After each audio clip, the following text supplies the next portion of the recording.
y a través, sin duda alguna, también de la publicidad que los medios de comunicación reciben por parte del Estado peruano. Esas circunstancias hacen que ese poder haya ido metiéndose en los distintos espacios que tiene el Estado y que le sirve para sus fines. El primero, sin duda alguna, el Poder Judicial. El Poder Judicial, al cual se llega a través del Consejo Nacional de la Magistratura y que ahora es la Junta Nacional de Justicia, para que ellos la puedan manejar mejor. Otro espacio, las universidades. Establecieron una ley específica para que se escojan a las universidades que son las de ellos y todas las demás a un basurero. Y son los caviares los que han determinado y además hicieron el complot para que Alan García terminase con sus días como lo hizo. Yo le suelto algunas pinceladas y voy a pedirle también a Ricardo Pinedo que me refresque un poco la memoria de algunos temas. Cuando Alan García toma el último avión desde España para venir al Perú, hay un tuit que lo he buscado, pero parece que lo han borrado, de una persona que trabajaba en el IDL que dijo: ya entró en la jaula el león. Se enteró de que ya Alan había subido el avión en España y que ya era ya indiscutible que iba a llegar a Lima. Aquí lo esperaba una orden de impedimento. Aquí no, yo soy el que estoy mal de la garganta, no es el micrófono. Aquí lo esperaba una orden de arraigo. Y evidentemente el cerco se estaba empezando a crecer. Después viene la orden, o viene el escrito del juez Sánchez Balbuena. Este señor recoge algunos párrafos de otro fiscal que se apellidaba Castellanos, que había abierto un proceso contra el APRA en general, diciendo que el APRA era una organización criminal. No ponían los delitos. Decía que la prueba de que es una organización criminal es que tienen una estructura jerárquica. Que la prueba de que es una organización criminal es que cuando se les pregunta si son una organización criminal, dicen que no. O sea, por decir que no somos una organización criminal, este señor decía: ajá, esa es la prueba de que somos una organización criminal. Incluso querían compararnos con la Omertá o con la mafia. Ese era el Poder Judicial, que estaba ya totalmente manejado por los caviares. Y el señor Gorriti era el que dictaba las sentencias en cada uno de los escritos que él hacía, y ya como lo sigue haciendo hasta el día de hoy. Yo me pregunto, y eso van a ser algunos hechos, ¿por qué se hizo un consejo de ministros a las 6 de la mañana de ese día? El señor Vizcarra convoca a las 6 de la mañana.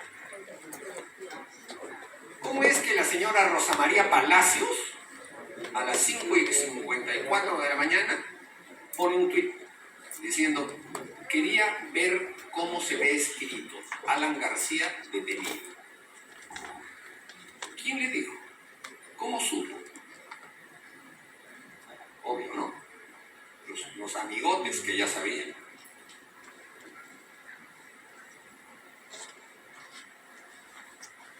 Cuando llega la policía, tocan la puerta y abren una cámara para poder filmar todo, como ocurre. Esa cámara estaba muda. No prendían el audio de la cámara. Es más, entraban y cortaban.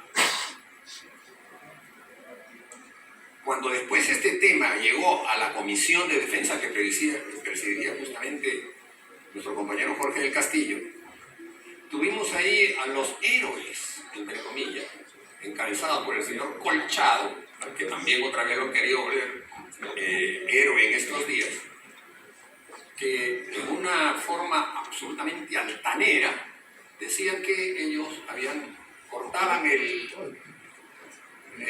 film que se hacía, o sea, es decir, el momento mismo en que se captaban todas las circunstancias, porque tenían que ahorrar vidas.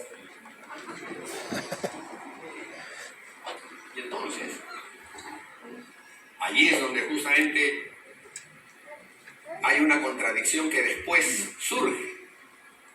Porque un día, el señor Morán, que era ministro del Interior, lo llama a Jorge del Castillo y le dice, éramos congresistas todavía, y le dice que él había decidido pasar el video completo, no el que había salido en la televisión, el video completo.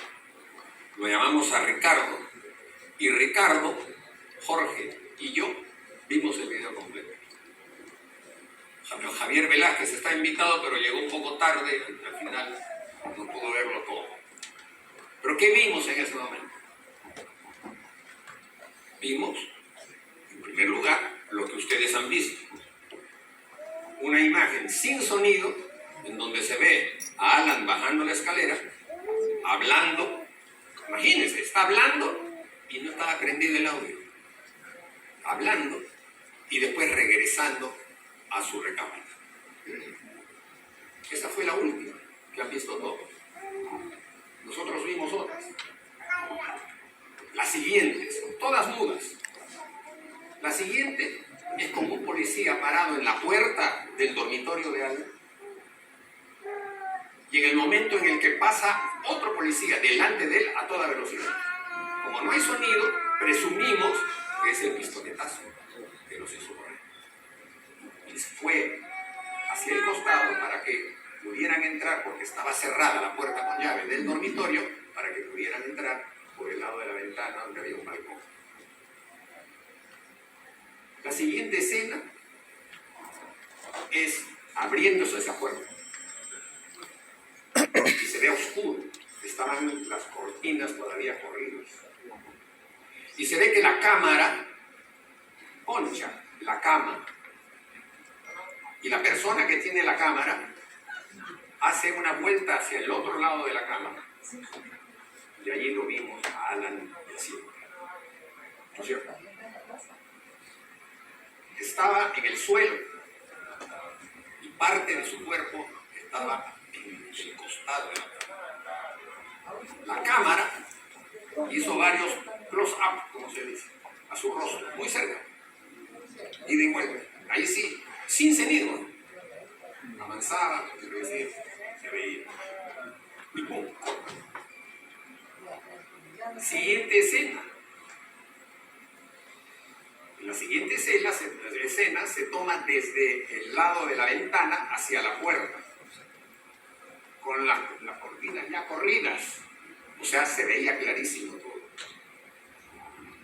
Y el cuerpo de Alan estaba en el suelo, en el dintel de la puerta, que se veía desde donde se le veía la cabeza y el cuerpo hacia afuera.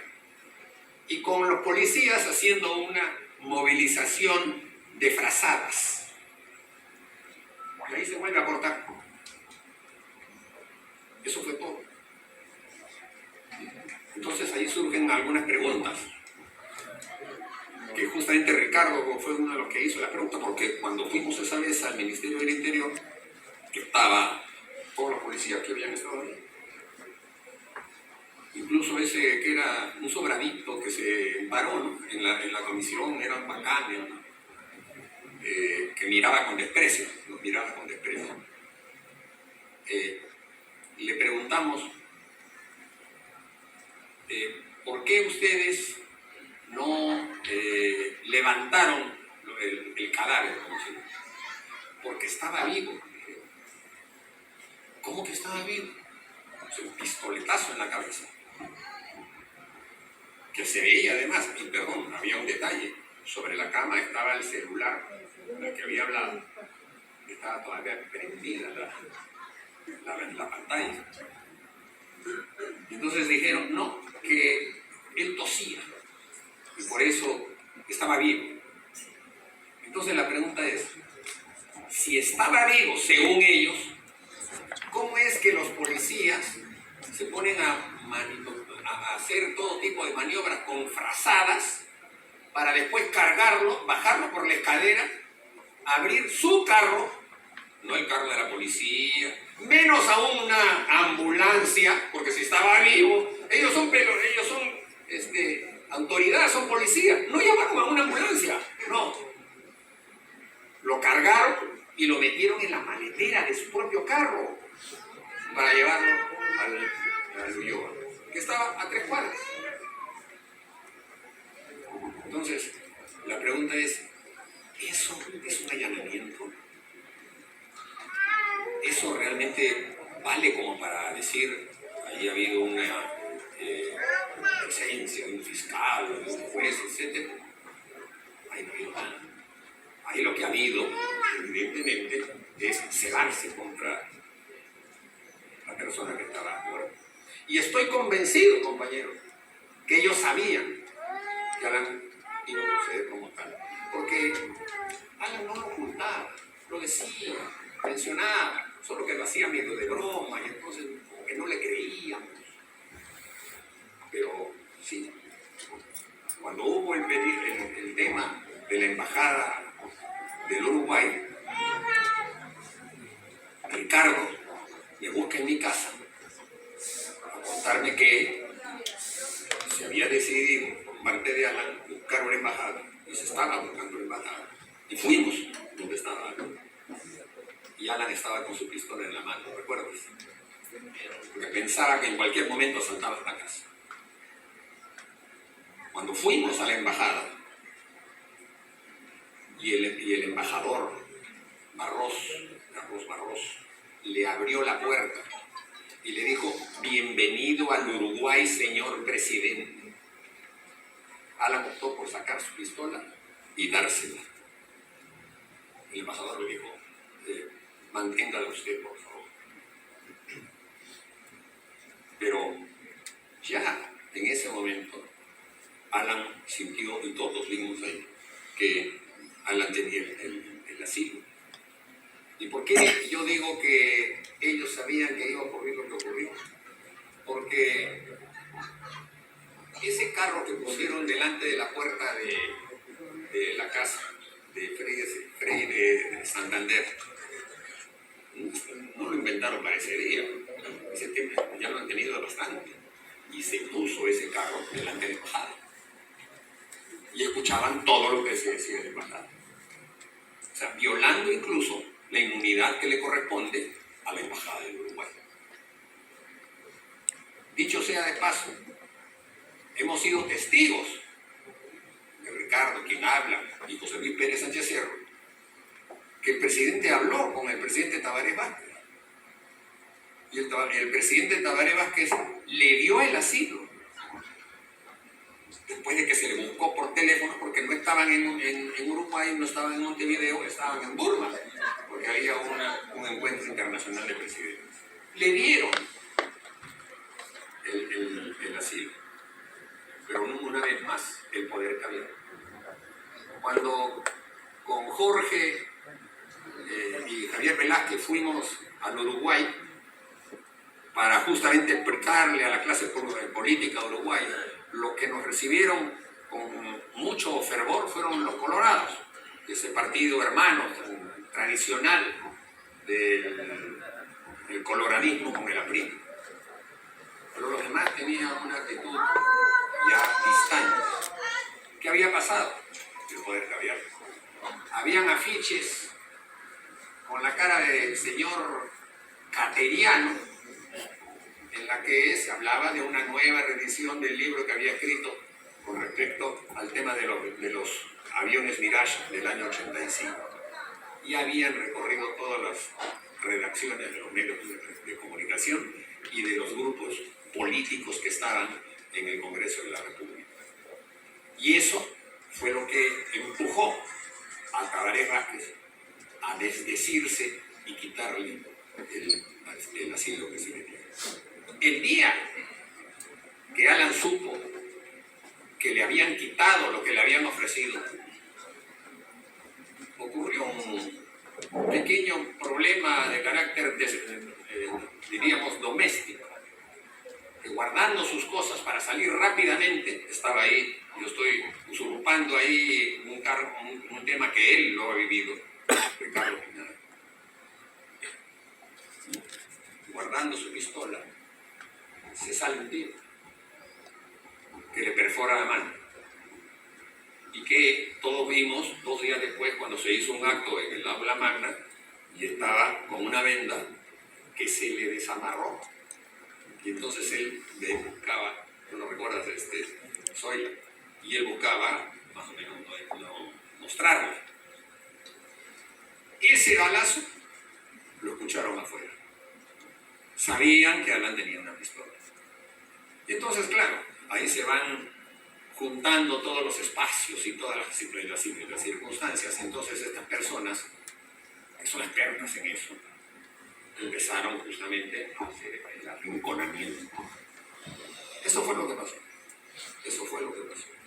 Y en algún momento yo le pregunto a los compañeros abogados, ¿verdad? O sea, ¿se puede hacer un proceso para justamente demandar sobre todas estas fallas que han habido al protocolo de la detención de una persona? Pues sí. Y ahí tendría que haber todo un proceso en el que se reivindique el hecho de que si a una persona se le va a detener, bueno, se le leen sus derechos, y tiene derechos esa persona, pero no una cacería como la que se hizo con Alan García, una cacería. Y por eso muchos festejaron, y fueron los caviares los que empujaron esta situación. Ellos eran el cerebro que había manejado todo ese tema. Y entonces nosotros ya tenemos que saber bien muy claro, compañeros, que nuestro enemigo político son los caviares. Obviamente tenemos nuestros enemigos tradicionales también, pero los caviares tienen fuerza, tienen dinero, tienen al Estado, manejan lo que quieren, pueden destruir la reputación de cualquier persona. Son un poder, son una casta, son una etnia, son un grupo que ha reemplazado a la vieja oligarquía, quizá porque son los hijos de la vieja oligarquía. Como dijo en algún momento Beto Ortiz, las orejas negras de la familia Blanca.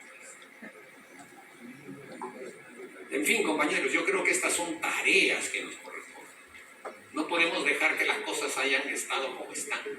Tenemos que exigir responsabilidades de esas personas. No pueden andar con aires de heroicidad hasta el día de hoy, habiendo hecho eso, habiendo asesinado a un presidente, habiendo vejado a un presidente. No se puede permitir eso. Y para eso vamos a estar los apristas, jodiéndoles la vida a todos ellos, día y día, hasta que ellos paguen su culpa. ¡Viva el Zafra, compañeros! ¡Viva! ¡Viva la García! ¡Viva! ¡Siempre!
conquistar, abrirlas a luchar, unidos a vencer, fervor, acción, hasta triunfar nuestra revolución, abrirlas a luchar.